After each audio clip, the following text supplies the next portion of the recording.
How we doing, YouTube? Steve here. It is February the 6th.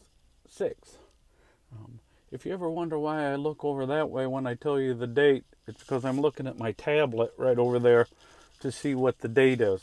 This will upload on Thursday morning. So happy Thursday morning.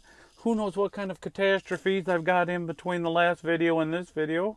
I'm recording this on Tuesday morning, Tuesday midday. The future of trucking, kind of part two. I'm going to talk a little bit about docks and hubs, future hubs, what they could look like. I'm going to start off by telling a quick story about Niagara Water in Indianapolis. They've been this way for a while. This is not anything revolutionarily new. If anyone's been there, there's a warehouse on the kind of the east side of the west side of town a little bit, and it's an interesting place. You pull in, and it's like most places, you really don't see anybody at the guard check. You put in your numbers at the guard, and then they let you go in, and then you put some numbers, then you park, and then you go into another guard check or another check-in place, and you put all your information in, and they'll give you, they'll say, they'll come on the screen, or the girl will tell you, we'll send you a text when we give you a door number. They give you a door number, and then you go back and sit in your truck, and make sure your trailer's cleaned out very good, and no lumber or anything in it, and then they'll give you a door number. And one of the rules when you go there is they have very bright lines in front of the dock doors, and you need to be exactly in between those lines, exactly, and straight as a pin in between them. Well, one day, the first day I went there, I was off about that far in the front, maybe a little more than that, not very much though. And the yard dog stopped and he said, "Hey, you need to straighten that trailer out just a little bit." And I said, "Holy smokes, I thought it was pretty straight." And he said, "Well, there's robots in there that load them trailers, and if they're not perfectly straight, they get confused. Their eyes get confused." And I said, "No kidding." Now, this Niagara Water loads probably, you guys that have been there know, well, it's like most Niagara Waters, probably loads 100 trucks a day, maybe more, I don't know, a bunch. A tremendous amount of trucks in and out of there a day. 24 hours a day, it never quits. In and out. I asked him, I said, "How many people work here?" Because I didn't see many people. And he said, 3 or 4 a shift. They're loading hundreds, like I said, they're loading 100, a lot of trucks. I said, "That is it?" He said, "Yeah.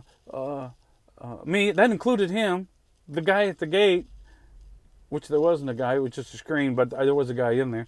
And the girl that did the paperwork where you check in at, and I think she was just there to make sure you did it right.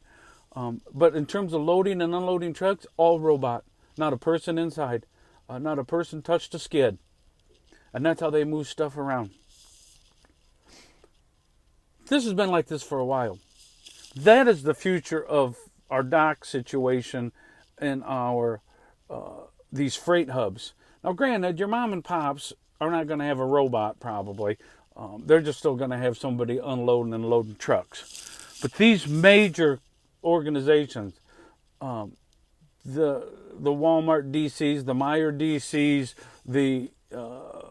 the big shipping places like General Mills and Georgia Pacific and the meat packing places and the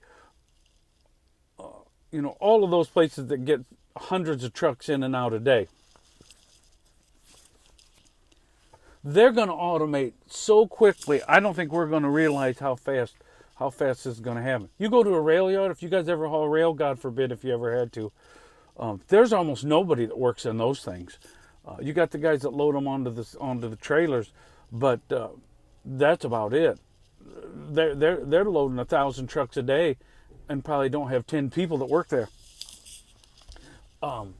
So I think what will happen is you'll pull into these places, and you're just going to, if you're even still a driver, you'll, which I don't think there will be, but these automated trucks are going to come into these big facilities, and if they don't just drop a trailer and reload a trailer,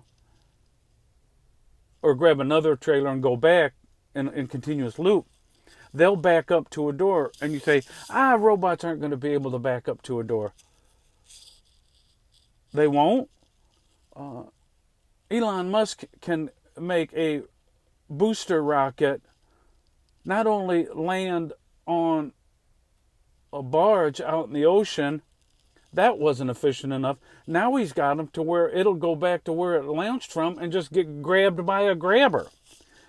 All they have to do is put a couple sensors on the back of these trailers and sensors at the dock door, and the computer in the truck, it'll tell it, hey, put those two sensors up against each other. And it'll swing that thing right back in. I told you a few videos ago about the robot that was making free throws and three-pointers. You trying to tell me a truck can't back a trailer and put two sensors up against each other? Yeah, it can, because it's doing it inside with the robots already.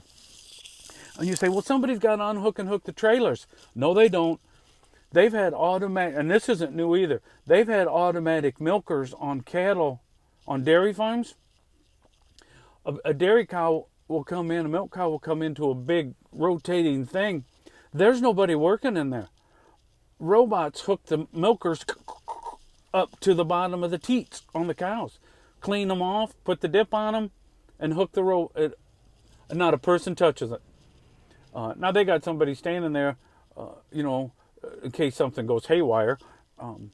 But instead of it being 20, instead of it being 10 guys to milk 1,000 head of cattle, there's 4. And they never quit. They do it 24 hours a day. Those cows that get milked, that system never shuts down. Those big, huge dairies, they milk 24 hours a day. So you're trying to tell me that they can't make a truck hook up 2 airlines and an electrical cord if it wants to?